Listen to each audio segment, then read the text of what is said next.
Hey friends, Jordan Woods Robinson here from AMC's The Walking Dead and Blue Man Group, and this is PopXcast, where science fiction meets pop culture.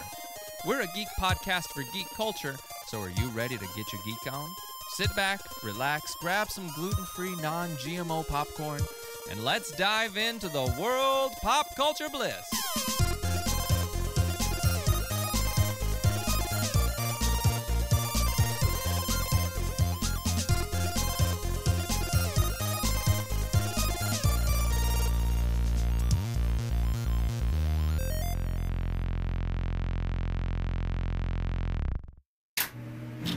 I'm Haley. I'm John. And I'm Will. And we're from Crimson Comet, a podcast member of the Gonna Geek Network. Just like the one you're listening to now.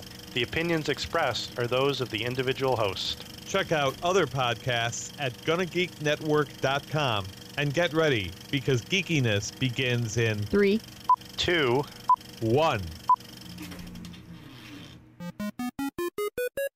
You are listening to PopXcast, where science fiction meets pop culture. Captain's Log Supplemental. PopXcast.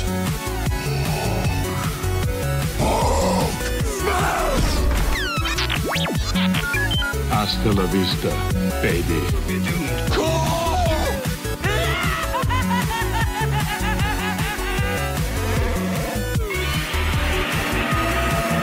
By the power of Grayskull, Autobots, transform. Excelsior! All right, and welcome everyone. This is PopXcast, where science fiction meets pop culture. What is up, Austin Burke? We have Mike Ippolito is joining us. Now, he is playing the role of Neo tonight in The Matrix. You may or may not see his face, but that's okay. You know he's there. He's working his thing out. He's doing his thing, Joe, how you doing, buddy? How Dude, you doing, man? Dude, I'm great, man. You know what? I got this freaking like sinus thing going on here. I think Florida's like getting an early spring right now, and I don't know if you can hear it, but there's like you got that some thing. phlegm? I got some phlegm wads in my throat, ticulars. Yeah, it's not good. It's a problem. It's okay though. Hey, you look good. That's Fix all it, Jesus. Fix it. Help him, Lord. Man, ain't something wrong with me. You know, it's just. Well, how has your week been, man? It's been what, January 24th since I last saw your beautiful face. How you been, man? It's been a while. You know what? We've had so much stuff drop between the last show and this one. It's pretty incredible. Lots of trailers and lots of things to look forward to in the next couple of weeks. And I'm excited for tonight's show. I think tonight's show is going to be really cool. So. You wrote tonight's show again. This is 2 in a row for you, man. I mean, killing it. It's hopefully it's good. I think the last one went over pretty well. I really enjoyed our discussion. I was thoroughly impressed with it. I mean, there was a lot of passion. There's a lot of heart. A lot of things were working in the background there that we just were just so into it about. But anyway, we're that shit real good. Sorry. There's something wrong with you, man. I'm telling you. Lindsay Badger says that she thinks that you think it's summer because you have a tank top on in the middle of Kentucky. We call it down here working out, but it's called doing like 2 or 3 push-ups, 1 or 2 squats, and then eat some ice cream. That's what we do. You do your push-ups and then you feel guilty about it, and you eat some Ben and Jerry's. You're like, I'm just going to wash my sins away with some ice cream. Hey, it's okay though. We went and got some salads, and that negated the ice cream. So that's how that works, right? Is that how that works? We might be doing it all wrong. You might have to go on see Dr. Phil on that one. He might have to. All right, anyway, he'll help me. Sorry. All right, so we're getting off on tangent here, guys. Let's do the official welcome here. Hey, guys, this is PopX, where science fiction does meet pop culture. I am your host, Joseph Burke, Central Florida's seasoned comic book nerd and retro enthusiast. Now, we'd like to invite and welcome everyone joining us right now on our PopX.live channel. Now, this is a really cool channel where you can interact with us and talk with us, so go to popx.live, click on the link, and you can watch us live right here. And come hang out and join the conversation at popxcast.com. And I am Austin Burke, the Appalachian Geek at Heart. If you guys missed episode 70, last week's show, the impact of negative film reviews, or attack of Rotten Tomatoes and IMDb. I'm going to wake up the neighbors. Check our official website at PopXcast.com for this and other great past shows. And also head over to Google Play or iTunes after the show. Click that subscribe button and catch up on some amazing shows from the PopX archive. While you're there, we would certainly appreciate it if you guys also left us a 5-star review. Yes, not indeed. 1 or 2 or 3, maybe 4. We like 5. That's what we want to do. Yeah, 5 is kind of like that wheelhouse for us. It's magic number. I'm just saying. You know, I mean, it's magic. the wheelhouse. Well, man, that's pretty awesome, man. Thank you for that wonderful, stirring welcome into the world of PopX. Yeah. So actually, I want to make a quick announcement too that I think Lindsay Badger will be joining us here too for the Black Panther one. Not this week, but she'll be back for Black Panther. Okay. So we love you, Lindsay. She's holding it down for us over in the chat room. She's doing her thing. But all right, guys, don't go nowhere. We got the PopX news coming up right now. So we'll see you in just a second. Extra, read all about it. This is PopX News, coming to you live right here on PopXcast.com. All right, so Austin, we have got to talk about Super Bowl, man. Oh my God. The Super Bowl itself was great because Tom Brady lost, but the trailers during the Super Bowl were even better. Oh my God! I can't believe you just said that. You're bad. You're bad. I am a bad man. Yeah, it's okay though. So you're not a Patriot. You're not a Patriots fan, I take it. Oh no. See, I'm a Steelers fan. So I acknowledge he's the greatest quarterback of all time. I get that, but I just don't like the guy. But this is not that show. This is not. Listen, we talk nerdy stuff here. Yeah. Tom Brady's a nerd. So don't freak out. Don't freak out. All right, sorry. Okay, we're talking trailers. So, Joe, a lot of trailers dropped. Mm-hmm. In my opinion, there were some really great ones. What was your favorite trailer that dropped? Well, I really enjoyed the teaser for Solo. I thought that was done really well. And I actually liked that better than the trailer. I liked the teaser more than the trailer. You know what? I actually kind of agree with you a little bit. I do. It's weird, but yeah, I don't know. It was compact. It had all the elements that I wanted, and it didn't have the character speaking from Han Solo. So it was nice. Yeah. That's something we got to get used to. It's different, isn't it? It's not Harrison Ford. Yeah, there's a certain level. I think you and I may have even had a discussion about this. There's a certain level of swagger that comes with Harrison Ford. Yes. And even Harrison Ford doesn't even have to act to be Han Solo. Exactly. He just is, Yeah. So, but also, too, I have to say, for me, it was definitely the Avengers. The 30-second spot, man. Dude, there was so much action in that 30 seconds, from Peter Parker ripping his mask off to Captain America and his new shield that he's got coming. I'm just like, what? Take my money. Just take it. I mean, what is it? This wasn't like, because I thought it was going to be, okay, we're going to squeeze in that first trailer into 30 seconds. No, dude, this was all new footage. This is footage. Beautiful. Absolutely and it was beautiful. Awesome. Yeah. A trailer that I really liked, which there were some that I enjoyed. I liked the Quiet Place trailer. Mm-hmm. I actually liked the Jurassic World Fallen Kingdom trailer better than the first one. I didn't really like the first one that much. But the one that I loved was not the 30-second spot. It was the one that you had to go online to watch. Mm-hmm. It was Mission Impossible Fallout. That trailer was great. And you see Henry Cavill in there with the mustache. I saw the mustache Superman Cavill. Yeah, that's the one. That's the mustache that we've all been talking and wondering about since the past 2 years. Oh, you know what my favorite thing about Henry Cavill's mustache has been in the last couple of days? Did you, by any chance, see the Deadpool 2 trailer this morning? Oh, my God. Yes. Did you hear the jab? Yes. Did you hear it? I heard the jab. There were so many jabs. Man. There was so many jabs, and it's like, he was talking about the CGI, and if you've not seen the trailer, do yourself a favor right now and put PopX on pause and go watch the trailer and then come back here, guys. It's that dang good. So good. But I love the fact that the CGI, the sock on the arm, And he's like, wait a minute. What in the A-double hockey sticks is wrong with this picture?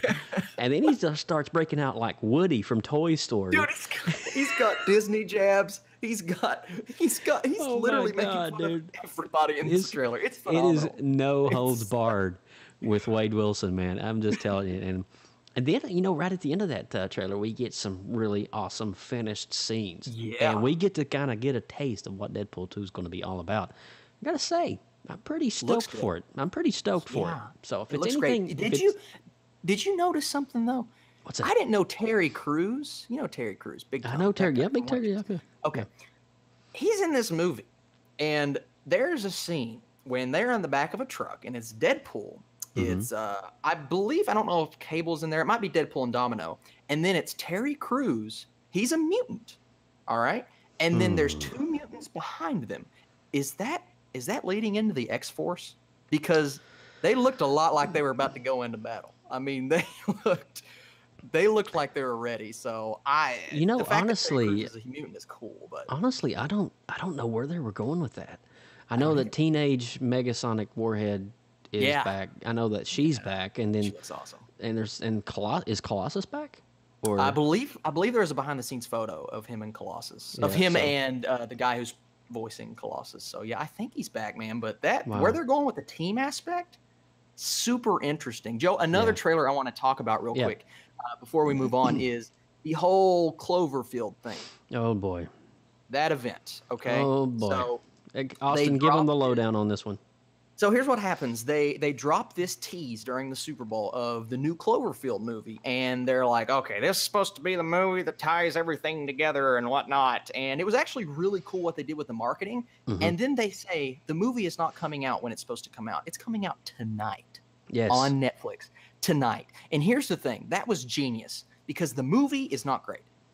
I watched it right after the Super Bowl. It's not great. It wasn't going to get good word of mouth. Now, I think there were some good parts in there. It's just the movie kind of falls apart the more you think about it, and it tries to tie all the movies in together. It tries to be what 10 Cloverfield Lane was. Yeah.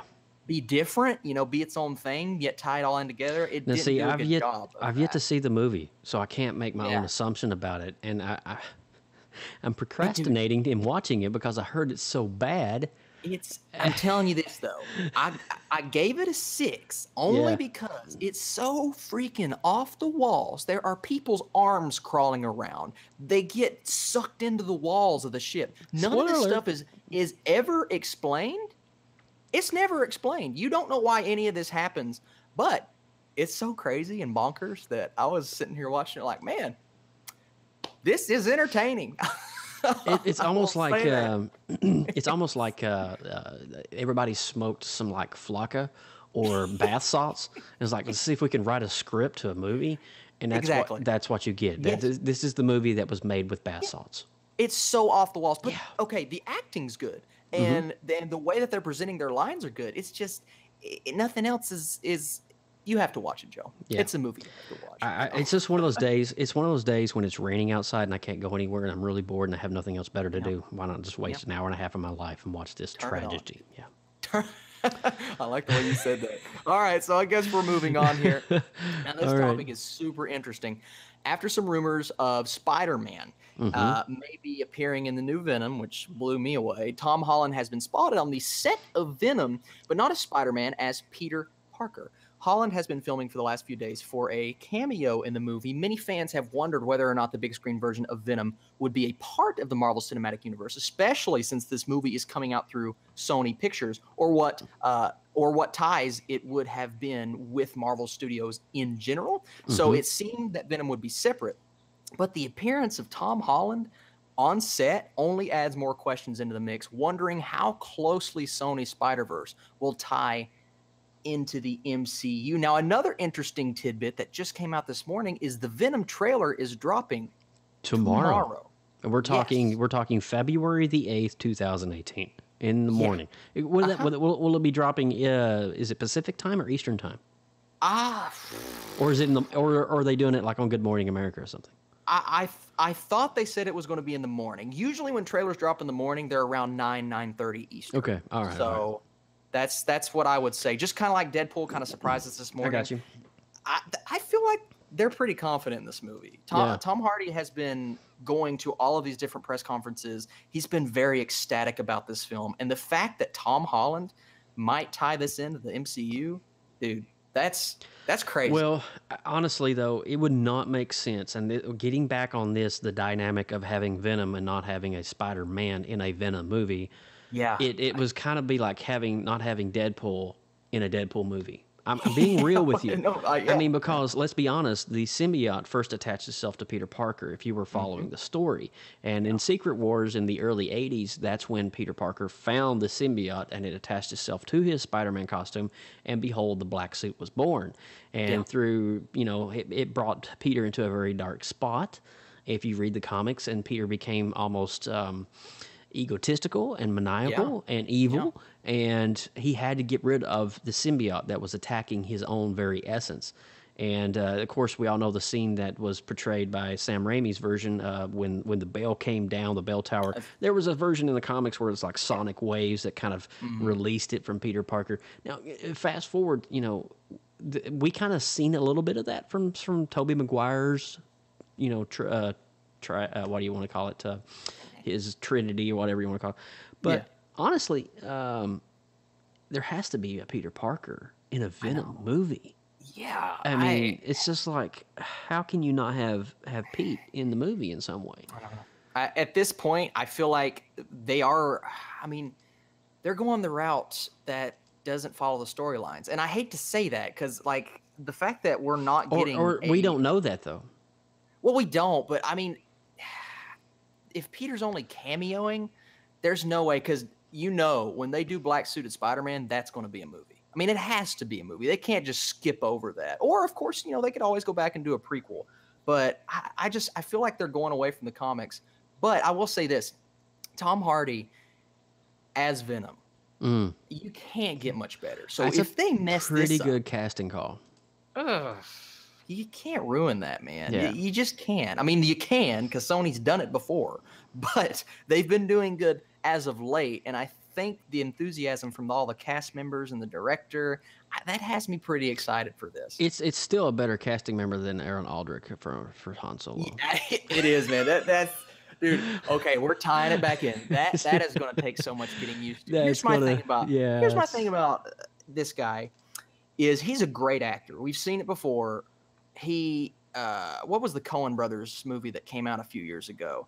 He was phenomenal. He was drop dead phenomenal. He outperformed everybody in that movie. Yeah. And I don't want somebody coming on screen and doing a Harrison Ford impression because I think that could get old very quickly. But he just doesn't sound like Han. Yeah, I know. So I want to give the guy the benefit of the doubt. I do, but I've got to see more. I have to see more before I make a decision. So moving on with the news here, I want to make sure we have enough time to be able to cover because tonight's topic is really on point. Moving on here, we have Warner Brothers and DC Entertainment have announced that Justice League will arrive in 4K Ultra HD Blu-ray, Ultra HD Blu-ray Combo Pack, and Blu-ray 3D Combo Pack, and Blu-ray Combo Pack, and DVD. Oh my God. That's a lot of combo packs. March the 13th. Now, fans will also be able to purchase a digital copy of the film 1 month early on February the 13th, which is just in a few days, next Monday. So that's pretty cool. The 4K Ultra HD Blu-ray and Blu-ray combo pack for Justice League will also contain the following special features, which will be Road to Justice, The Heart of Justice, Technology of the Justice League The New Heroes, the Return of Superman, Steppenwolf the Conqueror, Suit Up, The Look of the League, and additional bonus scenes not seen in theaters. Now, a look at Justice League Japanese 4K Blu-ray has surfaced, showing the heroes assembled in a deteriorated Wayne Manor, the future Hall of Justice. That's cool. That's kind of cool. You know, one thing I noticed about this, Joe? What's that? Look who is at the forefront of every single cover art. It is Wonder Woman. Yeah. She is, I mean, you have to market it that way, and I completely understand why they did it. It's smart. It really is a smart decision to go with that because her movie way outperformed Justice League last year, especially in the United States. So I'm really excited for this. I'm looking forward to go back and revisiting it because I haven't seen it in a while. The Superman mustache thing continues to bother me more and more. It haunts me in my dreams. It really does, because without that, would I have liked this movie more? I think I would have. Yeah. I really do. I could have done without that cell phone footage with the kid at the beginning of Justice League. That was just totally not necessary. The worst. I said it when I did my review. The worst first scene in a superhero movie I've ever seen. It's pretty bad. It's pretty bad. Ever. All right. Sorry. I get worked up over that. That's okay. So I feel you, man. We're moving on. 5 members of the 7 have been cast for The Boys, the series which will air on Amazon. And it's based on the comics by Garth Ennis and Derek Robertson, and with illustrations, now this is cool, from a previous PopXcast guest, Russ Braun, which is, I mean, that's incredible. That is so cool. It takes place in a world where superheroes have become corrupt and self-serving, and the titular boys see themselves as serving humanity by keeping the superpowered maniacs in check. Like Ennis's Preacher, The Boys was a cult hit comic, and some fans assumed would never make the jump, like always, to live action, because in spite of seemingly continuous interest from Hollywood, the subject matter was too dark, too violent, and bizarre for the network to be spending big money on it. But guess what? We're getting this, an obscure comic series, dude. What do you think? We've got Preacher. I mean, have you watched Preacher, man? I have watched. Dude, I'm like 7 or 8 episodes behind, yeah, but I caught up on it over Christmas break, and it's phenomenal. It is. It's great. Yeah. It's crazy, but it's really good. So I'm excited for But I think it's something like Walking Dead. I mean, you go back even further to that. Nobody really predicted that Walking Dead would ever get a show. Yeah. And look what a phenomenal show that has become today. I mean, it's kind of like a franchise mega giant these days. Yes. And so I think Robert Kirkman has done. He could never foresee what would have happened. Nobody could have. But I think things like Robert Kirkman's underground indie comic kind of paved the way for things like Preacher and The Boys and other future franchises that we're seeing. Absolutely. So I think it's awesome for me personally. So it's exciting, man. Absolutely. Absolutely. So moving on here with some news, we have Jumanji. Now it says, "Welcome to the Jungle," the sequel to the 1995 film, has surpassed box office expectation with a budget of $90 million. The film has brought in a staggering $855 million worldwide. Now, the reign of Jumanji is fairly unprecedented, considering where it opened. The film debuted in theaters just 1 week after Star Wars: The Last Jedi, which was set to dominate the box office a weekend around the whole globe. But however, after its opening weekend, The Last Jedi began to drop significantly, opening up the door for Jumanji, and it won over the hearts of many fans. So a little bit of the Star Wars fans kind of cringe, a little bit of a burn on the bottom side, and Jumanji fans are like, "Yay with Jumanji!" Yay. So, yay. So have you had a chance to watch this movie yet, Joe? I haven't been to the theater in a while, man. It is. I liked it. I gave it a positive review. It's very fun. Now, does it bring anything new to the table in terms of blockbusters? No, but it's definitely a fun movie, and there's definitely some hilarious parts of the movie. Jack Black is killer. Jack Black's pretty awesome in this movie. Yeah. So funny. But the fact that it's only dropping less than 25% from weekend to weekend, and it's been out it's about a month and a half, almost 2 months. That's incredible. It's had one of the best holds at the box office I've ever seen. Now, is it slated for a PG-13 rating? I don't even know if it's PG-13. It might be PG. No, you know what? It is PG-13 because there are 1 or 2 things in there. But dude, it is literally the definition of a family film. That is why, because right now there's nothing released from Disney. I think one of the last things Disney released was Coco. So I think there's that lull that everybody's like, well, we need a family film, take the kids out, and then of course Jumanji fits that bill correctly. So yeah, it is running over the competition. This thing has made so much money. I'm happy for it. I love the actors and actresses involved, and it's getting a sequel. I hope the sequel does a little bit more in terms of script and whatnot. But I still enjoyed the movie, so I think it's done a good job. Absolutely. But let's go ahead and move on. Production temporarily has begun on Marvel Studios' first woman-led superhero film. I love this. And now fans have their first look at Brie Larson suited up as Captain Marvel. Photos from the set show the actor in costume revealing a surprising color scheme for the character that harkens back to the original design for the Kree hero known as Mar-Vell. It was in this movie, which is really exciting. Because this is all very early in the production, we could see a different version of the costume later on down the line, but now we're getting a better idea of what the storyline could be for the future of the Marvel Studios release. The movie has been confirmed to be a loose adaptation of the Kree Skrull War, holy crap, an Avengers storyline that brings the two warring alien races to Earth. But it also seems to likely incorporate the original Captain Marvel, with Jude Law rumored to be playing Mar-Vell in the film. Perfect casting. Oh my God. This is only the first week of filming for the Captain Marvel movie, but don't expect to see anything else from the set until March. The production will take a brief hiatus for about 2 months before bringing the full cast and crew on for the bulk of the filming. Captain Marvel will premiere in theaters on March 8th, 2019. Now, a lot of people were complaining about this suit online, Joe. With your comic book background and knowledge, what do you think of this suit? I think honestly, they're doing this right. I think you can't just introduce Captain Marvel because you can't just introduce Spider-Man or Deadpool. They're the basis of tonight's show is origin stories, and with Captain Marvel, she has an origin story with the Kree as well. And so you go all the way back and you look in the comics, Captain Marvel, she did actually have a very jade-colored suit, and it kind of predetermined because Mar-Vell was a total different kind of being or entity. And so what Brie Larson's character is going to do is going to be embodying that. And she's going to have a moment in the film where her powers come to fruition and her new suit is born. And so you're not talking about somebody like Doctor Strange who has mystical powers.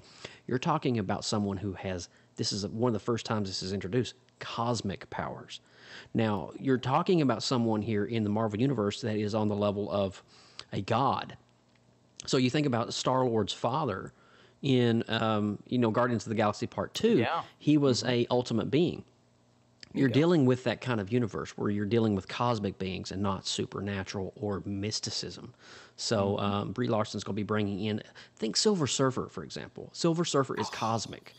His powers are unlimited. So Brie Larson's character was going to be embodying that. So hopefully that gives you a little taste of what is to come. I don't want to spoil too much. I have read the comics, and if Kevin Feige is staying true to what I see in this picture, he's doing it the right way. So I have all confidence in Kevin Feige. So anybody who is complaining about this suit, please come to Joseph Burke.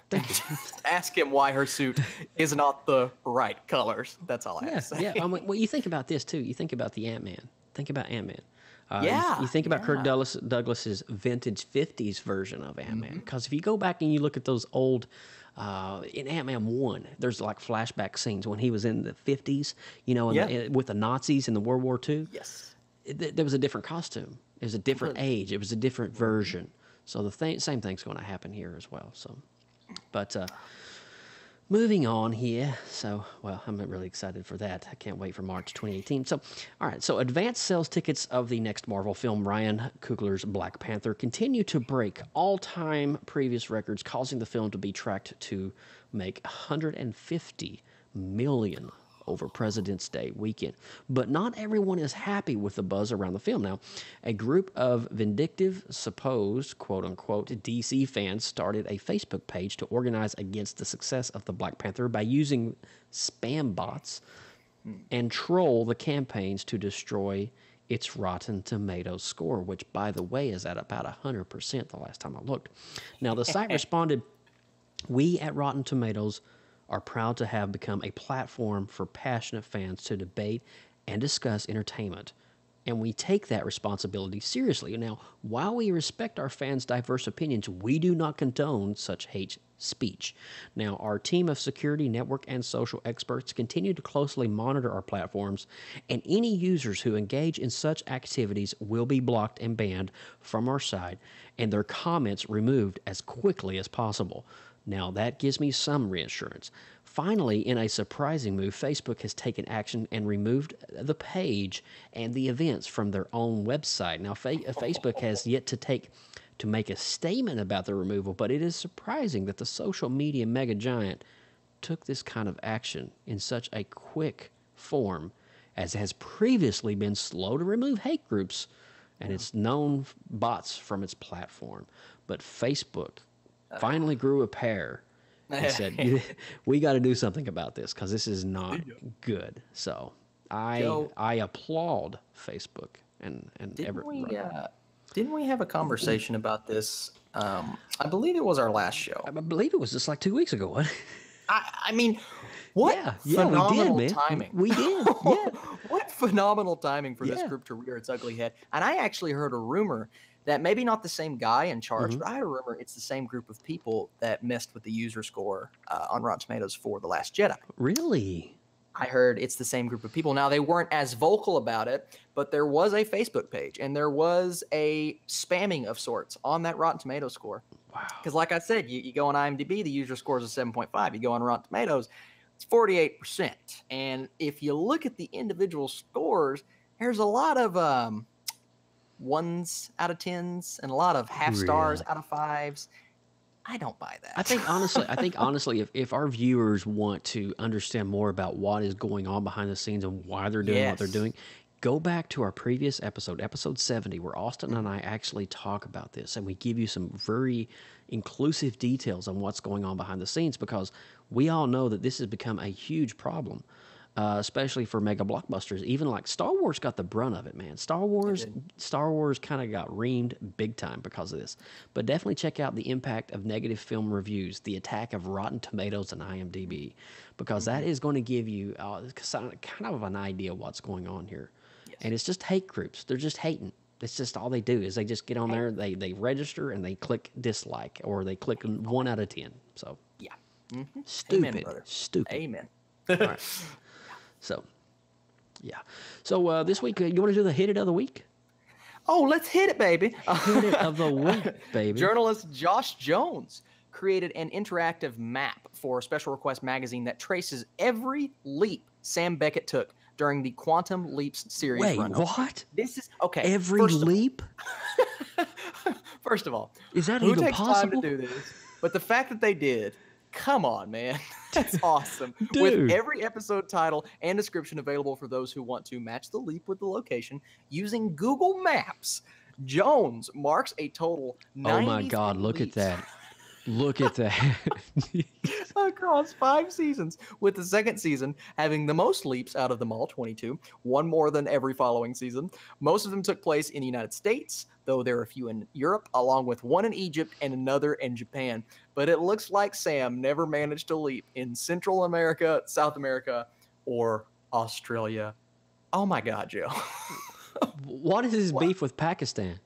I mean, what's up with that, Sam Beckett? Couldn't Gushy get you in there? No, I'm just couldn't leap to come on, man. That's what was his name? Is it Gushy or is it Ziggy or what was it? The little calm Ziggy? that Was it Ziggy? Ziggy? I don't know. I don't know. Gushy? Ziggy? I don't know.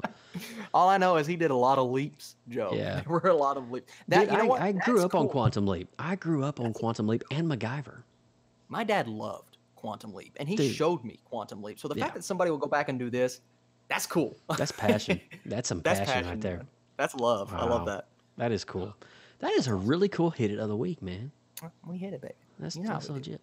Well, Austin Burke, this is your story, so I'm going to let you do the formal introduction on this week's topic, which is the top 5 origin films from Team PopX, a retrospective look. So, well, what do you got, Mr. Burke?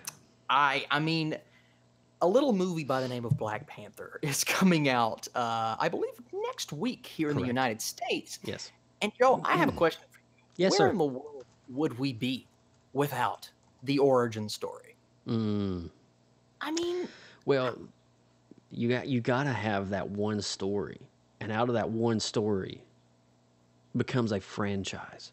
Yes. Do you know what I'm my saying? gosh. And we're not just talking. Yeah. Go ahead. This is your date, man. No, man.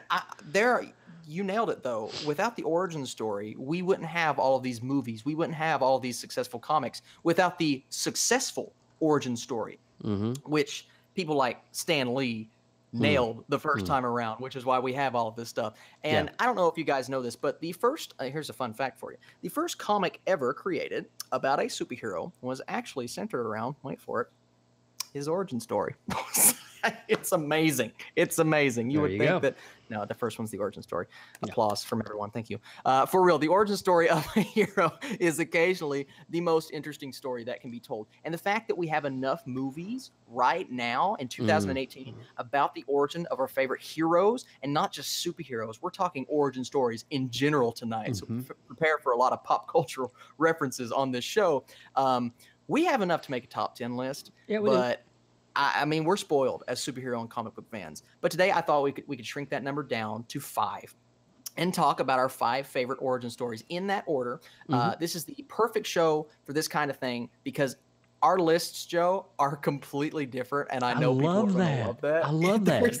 There's a little bit of there's a generation there, between you and me. Absolutely. So, but it's cool though because all the movies on your list I appreciate and I really enjoy, and all the movies on my list they're random. I'll say that. And I had a list, Joe, until I saw your list, and I'm like, man, he's throwing in all these crazy. And I got to go back and bow to your sensei.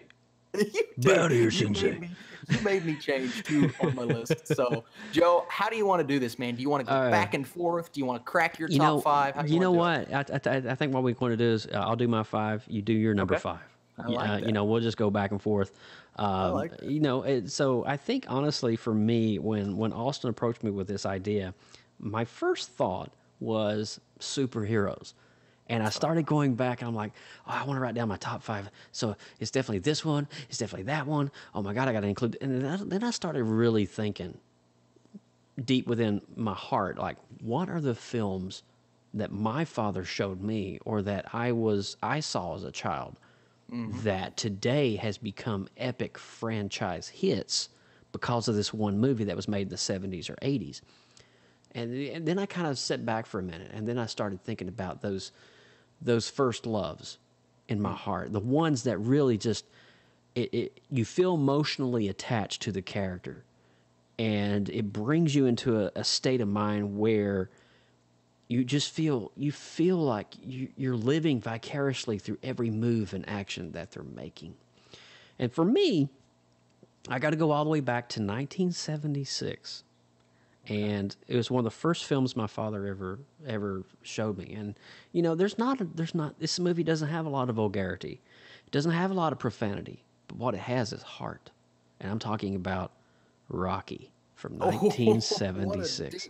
Oh man. Now you think about Rocky for a second. Think about Sylvester Stallone. He's young, probably one of his first big acting gigs before Rambo, before any other thing he's been involved with. You think about Rocky Balboa, and then you look back. There's like 5 or 6 Rocky movies. Then there was Rocky Balboa that came out. Then there was Creed. Now Creed 2 is in post-production, and we have Dolph Lundgren coming back and playing Ivan Drago. So from this one movie in 76, and everybody in America or the world knows the famous song, dun dun dun dun dun dun dun dun dun. Yes. You know that. Or The Eye of the Tiger by Survivor. Dun dun dun dun. And you're invested. Come on, Rocky, give it to him. You just got all these references, but from one film. And I want to give my love up to the Philadelphia Eagles right now. Everybody in Philly, love you guys. If you're tuning in and watching, this one's for you. This is Rocky Balboa, the Italian stallion himself. Seriously, I remember being a 5-year-old kid watching this for the first time, and just seeing him box in the match, and just the passion, and him just raising up that flag with his one glove, and he's looking for Adrian, and the tears are flowing, and everybody's cheering. Dude, it was euphoric. It was awesome. Yeah. Yes. So for me, Rocky. Oh, dude, what a golly! You start off way too strong there, man. You're overshadowing. Well, your list is going to overshadow my list. He is the Italian stallion. I'm just saying. Italian stallion. Well, my number 5, it actually relates very heavily, Joseph, to your number 5. Ooh. I wanted to go with the follow-up to the Rocky franchise. Okay. Because while I love Rocky, I think this movie, every day I switch which one I enjoy more. Okay. That's Creed. That's Creed. Creed. Because Creed is an origin story. It is. For Adonis Creed. It is. It's an origin story. So I chose Creed as my number 5. And why Creed? Well, you were talking about Rocky, and I love everything about the way that it took what was so special about that franchise, and I'm going to say that about a lot of movies on my list, and it gave it to a new generation in a way with the hip-hop music. And with the characters and how in depth they go with these characters into their everyday lives that relates to this new generation. And it's a great origin story, not only because it brings us the characters that we know and love from the Rocky franchise, such as Sylvester Stallone giving an Oscar-worthy performance as he did in the first Rocky, which is incredible. I think he should have won that year. He was phenomenal in this movie. He is awesome. My goodness, Joe. My goodness. But the directing is really what kind of sells this movie for me. And an interesting combination between Ryan Coogler, the director, and Michael B. Jordan, who are now working on Black Panther. You can see why Marvel hired both of these guys to be the villain and the director. Man, this is that fight scene in the middle of this movie, that one-take fight scene where the camera never cuts and follows them around. Incredible shot. Dude, the first time I watched that in a theater, I had chills on my body. Like, are they really living up to Rocky right now? Because I never thought it would happen. I didn't have any faith in the sequel. I didn't see the director's prior film until after Creed, but my goodness, did this movie just bring us everything that I wanted to see in a Rocky sequel. And I really enjoy a couple of the Rocky sequels quite a lot. But the fact that I liked Creed a little bit more in that one scene you were talking about, where the camera never could you imagine the choreography? Dude. And just behind the scenes how much they had to work and practice at that for that one take?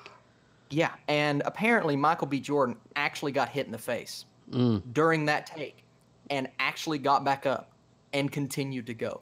That dude, he that took is one to the commitment. face, man. That's crazy. Oh my God. Yeah. It's incredible. But, man, Creed, number 5 on my list. I really enjoy this movie. I love both of these movies, though, man. Yeah. Great number 5s on both lists. And, you know, just one more thought. I think it's kind of interesting, too, how Stallone has, Rocky has become more of the Mickey character that Mickey was in the original Rocky series, because we all know Mickey died of the heart attack. And so he's kind of assumed that leadership role and kind of, it's so cool. I mean, it's kind of, it's everything comes full circle. And it just goes to show you, Sylvester Stallone, there's no age, there's no barrier. That guy is just unrelenting. Absolutely. All right, so for me, my next one, coming up on number 4, being a fan of reading these books when I was in high school, it really sparked a lot in my mind about imagination and things in a world of sorcery and wizardry that just... No.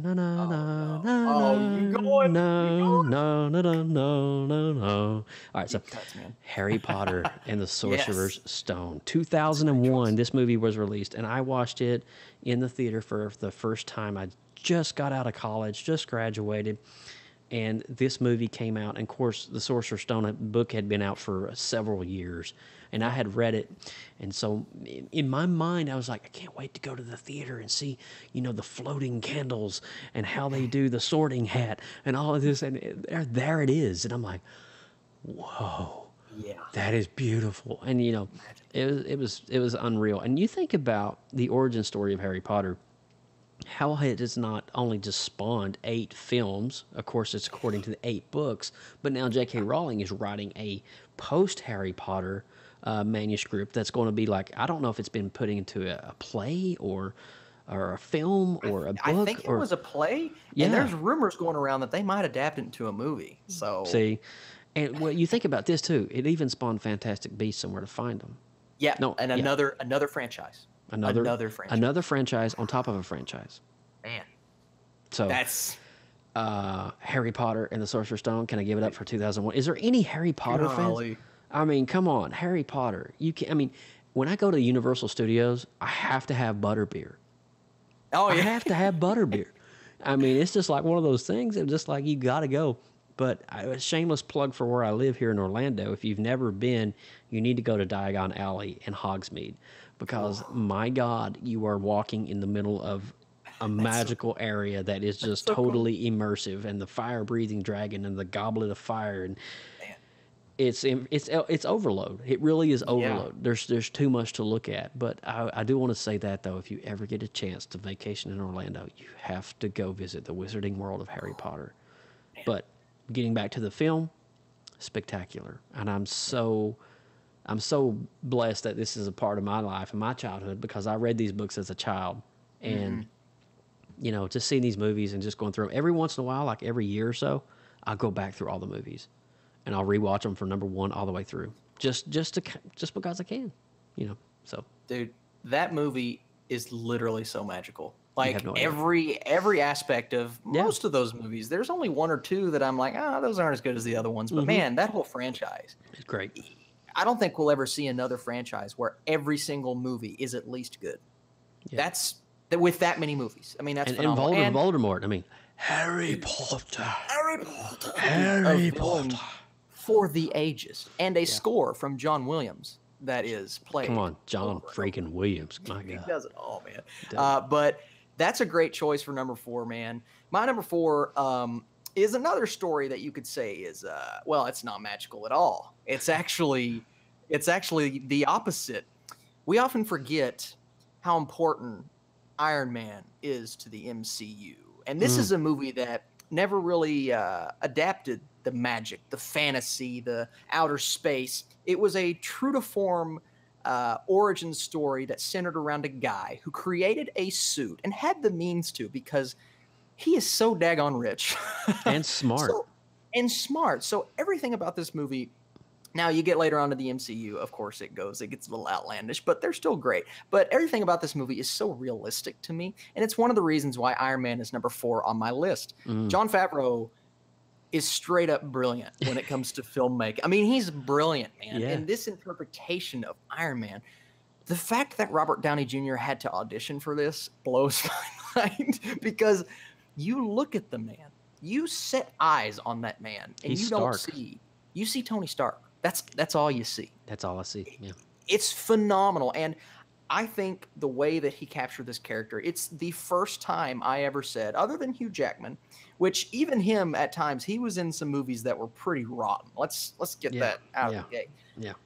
You see Robert Downey Jr. on screen the first time. I don't think I've ever felt that way about a character portraying somebody from a comic book so lifelike. It's like they based Tony Stark off Robert Downey Jr. It's like they time traveled, Joe. It's phenomenal how good he is, but not just how good he is in the role. This is a solid movie. This is beyond solid movie. It's a great setup for the MCU. You have the post-credits tease at the end, which everybody was going nuts after that. Yeah. Oh, yeah. And you even have a decent villain. Now, the third act is not the best third act in the MCU. I'll say that. Yeah. But it's still a good, solid villain in Jeff Bridges, who I love. Jeff Bridges. I like Jeff Bridges.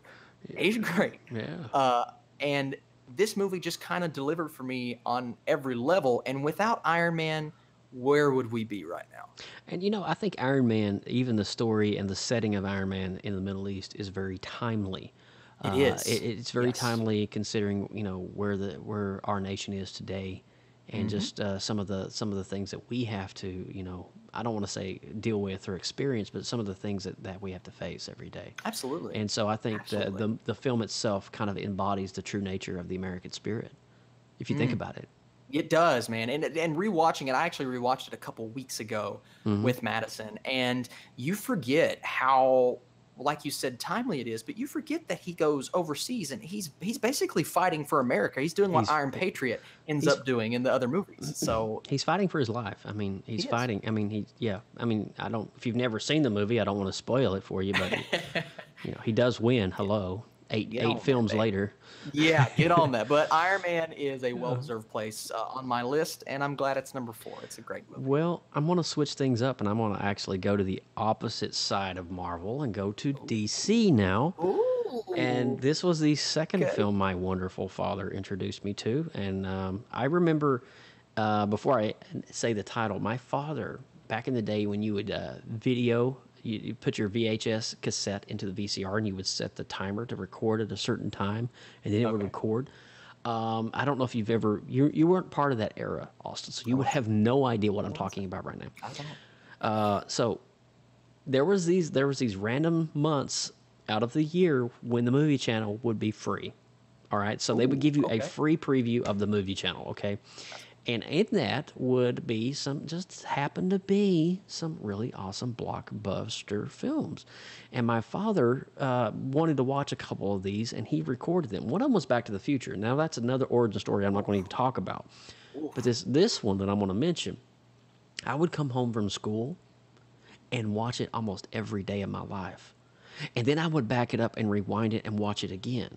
And then I would try to draw it. I'm talking about 1978's Superman, the motion picture. You have to. I mean, Christopher Reeve. My gosh. So there was so much of the Superman verse that was introduced in here. His powers were seen for the first time. Nobody had never seen, maybe in like a comic strip or an animated classic or something like that, you'd see his like laser eyes or his power.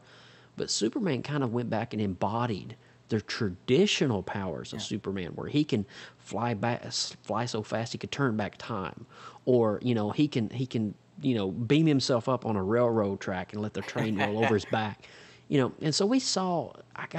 Dude, it was mind blowing what I got to see with that. And so, John Williams, of course, that amazing score, dun dun dun dun dun.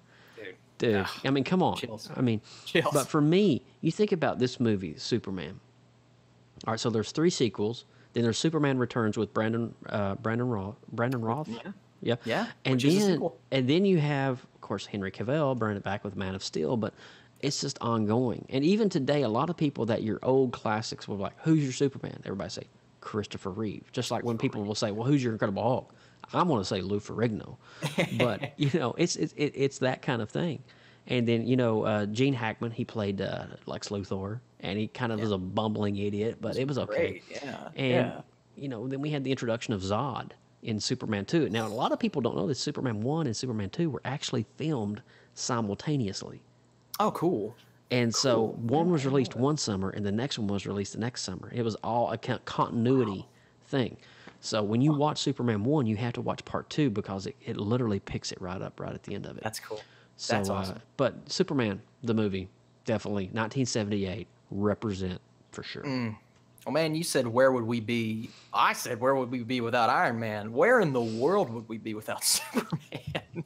Those famous notes. Dun, dun, dun, dun, dun. That's it. That's all I got to do. Once again, John Williams. My God. Freaking Williams. What can he do? Yeah. Yeah, he's phenomenal. Man, that's a great choice. Thank you. So for my number 3, we're literally switching gears completely here. We're going monumental and epic from that to completely self-aware, humorous, and epic in its own way. Talking Deadpool, Joseph. Oh, snap. We're talking Deadpool. That's an origin story that people often forget about, that it is an origin story. Because to a lot of people, it's a comedy. It's a straight-up comedy. And you see the elements of what Deadpool is transferring over into other movies, not even the comedic aspect. We wouldn't have Logan, which is, oh my God, if that was an origin story, I'd be on this list. But we wouldn't have Logan without Deadpool. We wouldn't have these studios trying to make these R-rated superhero, supervillain films. I think Venom is because of Deadpool. Absolutely. Yeah, Deadpool. That's just... Yeah, and Deadpool introduced a different style and a genre of film that today is kind of translating and trickling down throughout a lot of the comic book universe films. Breaking that fourth wall and, just being, not only is he provocative and filthy and all that, but he's witty and he's just a different type of storytelling that nobody's used to. I mean, it's so different, so.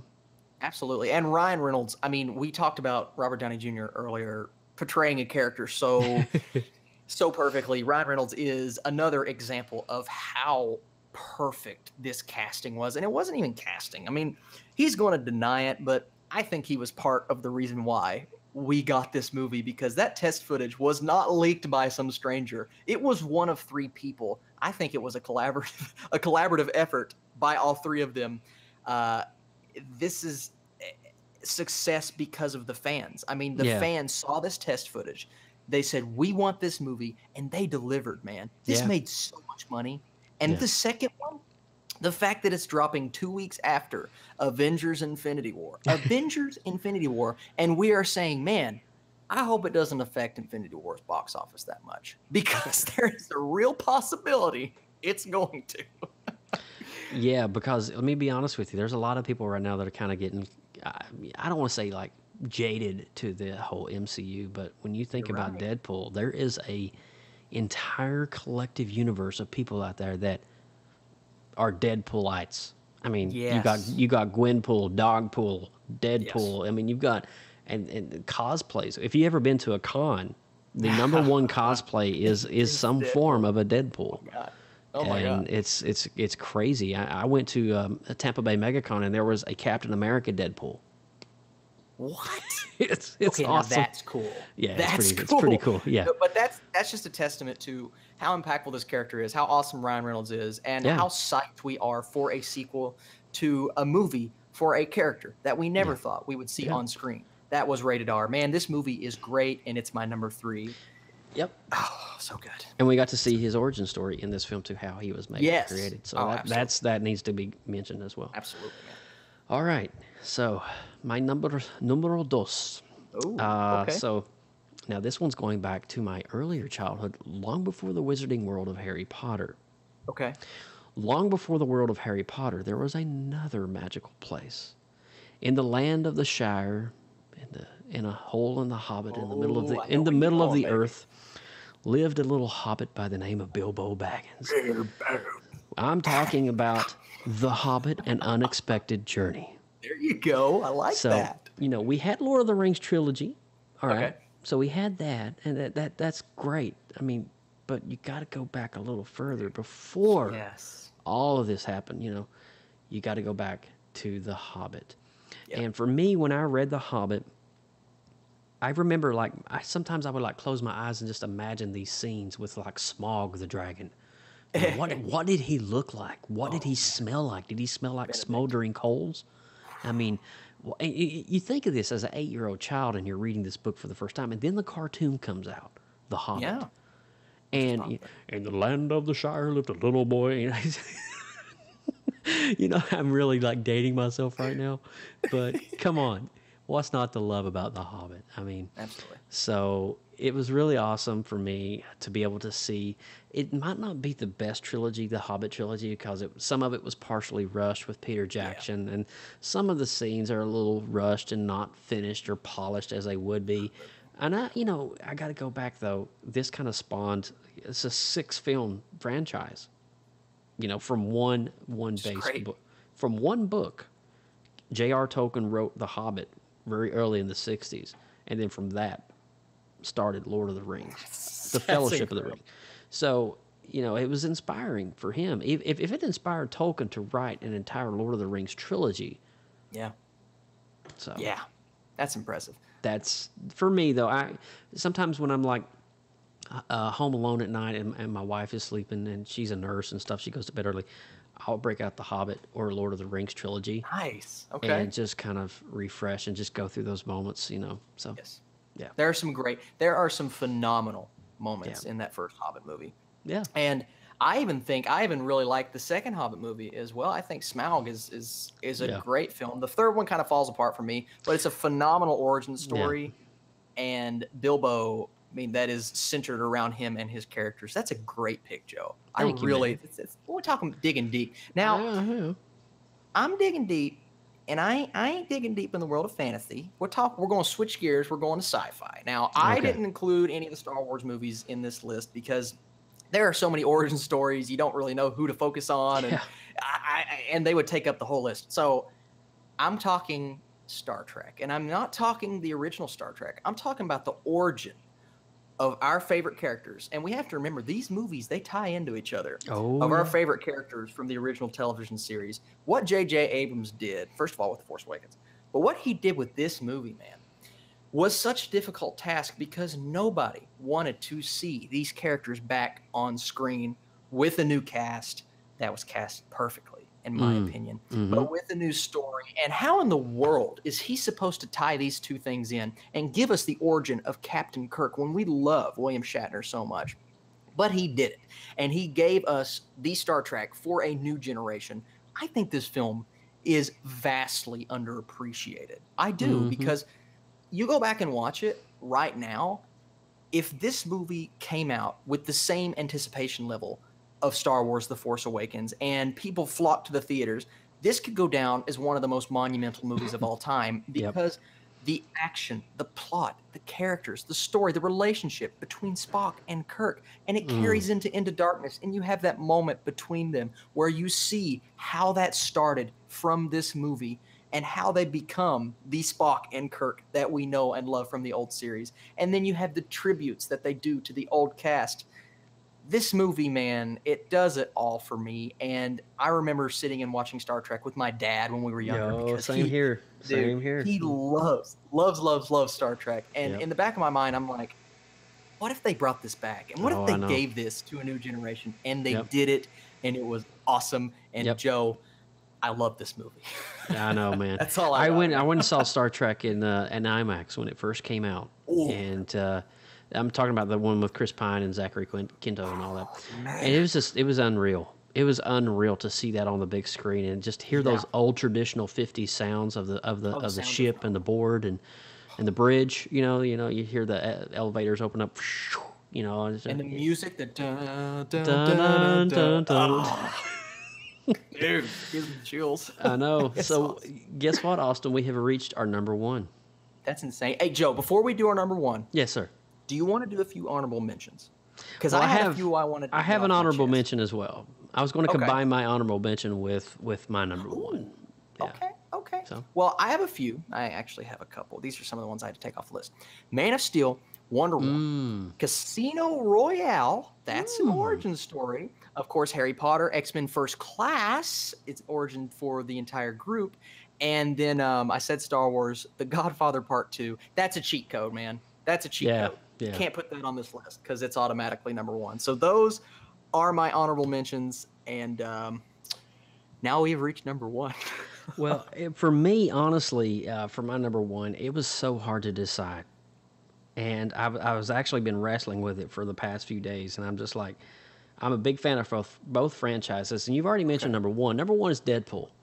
I mean, because number one, my number one, my A in part one would be Deadpool. That's awesome. So for me, the origin story of Wade Wilson, I'm being a huge Deadpool fan, and I have the first appearance of Deadpool, New Mutants at number 98. And so I remember when this comic book came out, and we were trading comic books in 6th grade, and I'm like, oh, who's this guy? And it's like, oh, this is Deadpool. He's a weird character, and nobody wants. I was like, I'll trade you this for it, and it's like, yeah, sure. Yes. Little did he know. Fast forward 20 years later, the comic book's worth like $500 now. Wow. But I mean, for me, Deadpool has his banter, his attitude. It just. For a lot of people, they might not get into it because of just the way he is. But for me, I just totally dig it. But you already said enough about Deadpool that hardly hasn't been said.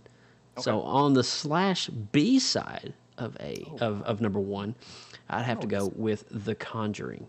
Now, are you kidding me? I'm not lying to you. No, The Conjuring for me, if you think about it, it spawned Annabelle. It spawned The Conjuring 2, Annabelle 2 Creation. And there's this whole universe that has been created around this Conjuring.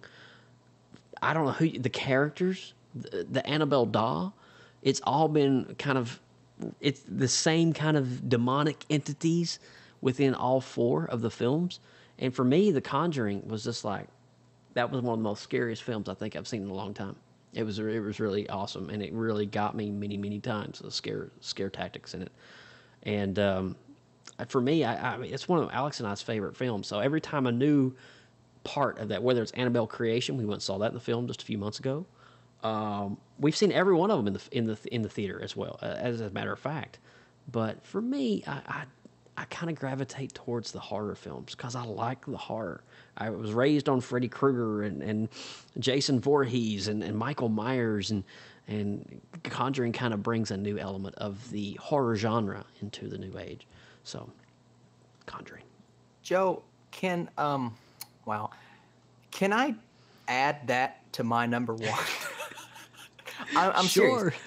That's my favorite horror movie of all time, and I didn't think of that as an origin story, but it is, in fact, an origin story, and brilliantly done by James Wan. Some of the most effective horror without going too far into the cliche jump scare territory I've ever seen. Oh my God, man, that's such a great pull. Okay, number 1B for me, seriously, is The Conjuring, because it was my favorite movie of that year, one of my favorite movies of the decade. It's a phenomenal film. That's a great pull because it is, in fact, an origin for the Warrens. That's awesome. The Warrens, wow. Oh my God, dude. Holy crap. You're welcome. Okay, so let's get into my 1A. Okay, not my 1B, my 1A. And that is the beginning to one of my favorite superheroes of all time. I believe 9-year-old Austin first watched this movie. I was horrified. And frankly, I didn't love this movie when I first watched it because it's not what I was used to. I was used to the George Clooney Batman. I was used to the upbeat and slapsticky, or at least something that wasn't this realistic and dark. But the more I watch Batman Begins, the more I love Batman Begins. This movie is phenomenal. Yeah. And if it wasn't for Katie Holmes as Rachel, my God, why is she in that movie? She's horrible. She had to know somebody. Did she know somebody? Did she pay somebody? I don't know. She's so bad. I don't know how that worked out. There's a reason she got recast. Anyway, but her aside, this movie is such a great origin story. It's epic in tone, yet it's realistic for a superhero movie, and it brings Batman as far down to earth as I have ever seen him. And even seeing Batman in Justice League, he's doing, the cartoony things, and I'm like, that's cool to see, but I kind of miss Christian Bale, the realistic Batman, because Batman Begins just set that world up so nicely, and then gave us a sequel, which I believe is the greatest superhero movie of all time. A lot of people Heath Ledger. That. Oh my God. The Dark Knight. But the thing about The Dark Knight is you can argue that it's more of a Joker story. And I would I think it is more of a Joker story. That's why I think the movie worked. This is a Batman story. And that's why I think this is maybe, if we're talking Batman as a character, I think this is the best Batman movie. I'm going to say that right up front. The only squabble I have with that is the way he used to talk. I want to go down to Gotham, and I want to get the Joker. You know what? I like that. I like it. A lot of people like to hate on it, but I mostly like it because I used to dress up like him in high school and run around. Hello, everyone. I want to get the Joker.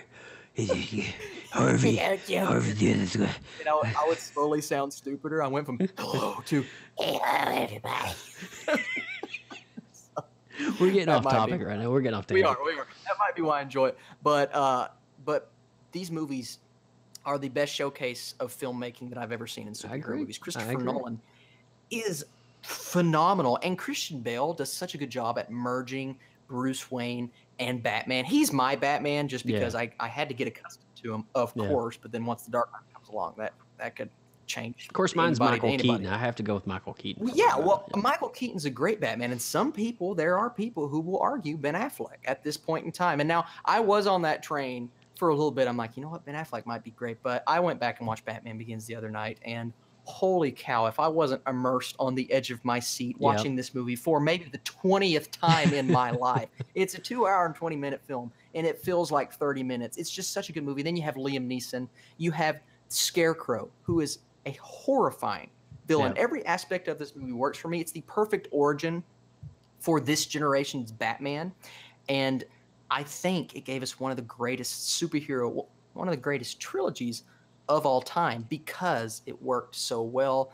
And Chris Nolan is right now my number one favorite director. Dude, that's an awesome pull. It started from this. That's an awesome pull, man.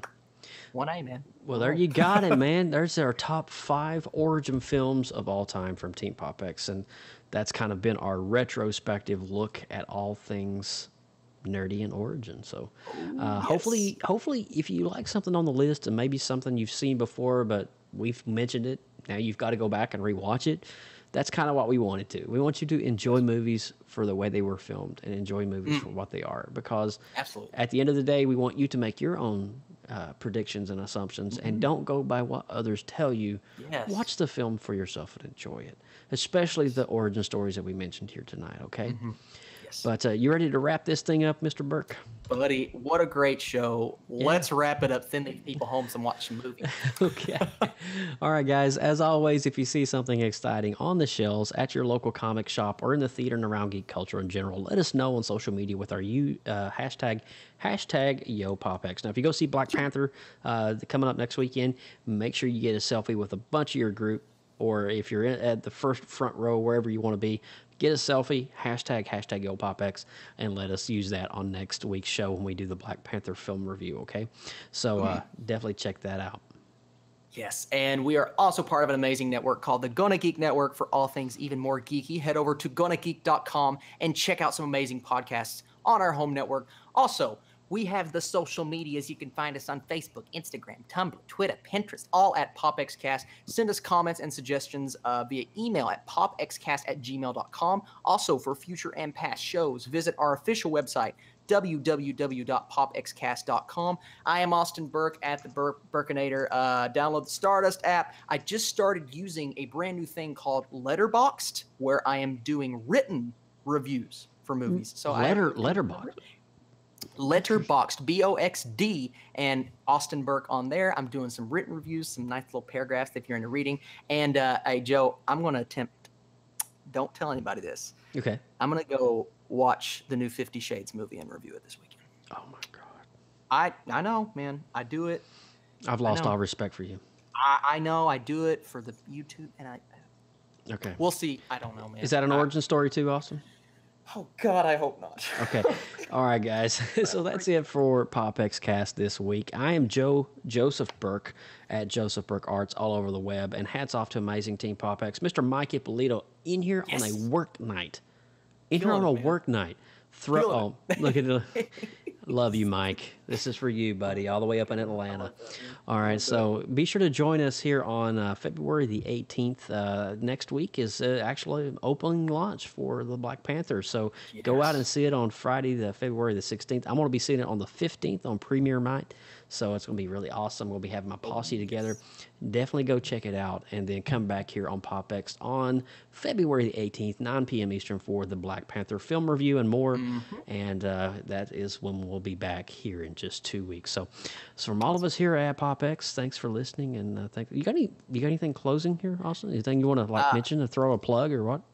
No, man, this was a great show. I'm so happy we got to talk about these movies. There are so many good superhero movies coming out this year. Go watch them, make decisions for yourselves, and I'll see you when we watch Black Panther. That's going to be good. From all of us here at PopX, thanks for listening. Thanks for downloading. We'll see you next time. See you. All right.